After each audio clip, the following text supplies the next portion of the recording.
But that big concern really does continue to be southbound 405 and 527. That's where we have Dan Griffin right now as well. Dan, you've been collecting information on this all morning long. What are you hearing now? Well, good morning, Adam. I really just want to start for a second. We were here watching this scene. Obviously, this crash has held up traffic for hours. We know there are 6 vehicles involved. This crash scene going about 1,500 feet or so, and the road being shut down here where they were diverting traffic off. But we were here kind of waiting for answers, getting more information, working through the morning, and a man came over to us just a little bit ago and said that he spotted his son's car, what he believed was his son's car in this crash.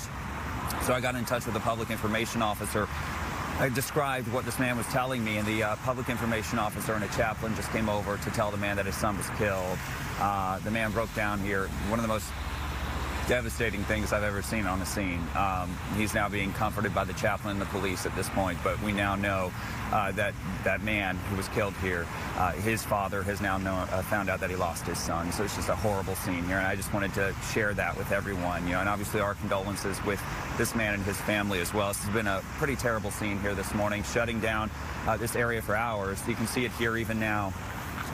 The emergency vehicles in the distance here. From what we understand, it was this morning, this man was driving down 405, lost control, struck a barrier on the right, and multiple cars hit that man's car. We're told about 6 vehicles involved. Well, he got out, and apparently, according to WSP, was hit and killed by that semi-truck. The driver of that semi-truck still on the scene here from what we're told. No criminal element there. We're told a field sobriety test was administered on one person who'd struck the vehicle after it crashed. They were determined not to be impaired.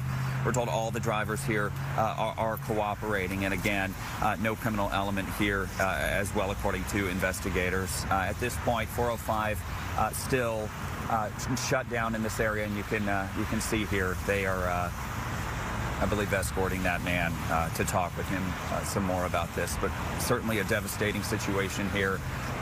This is just a really sad thing, you know, seeing somebody have to deal with this.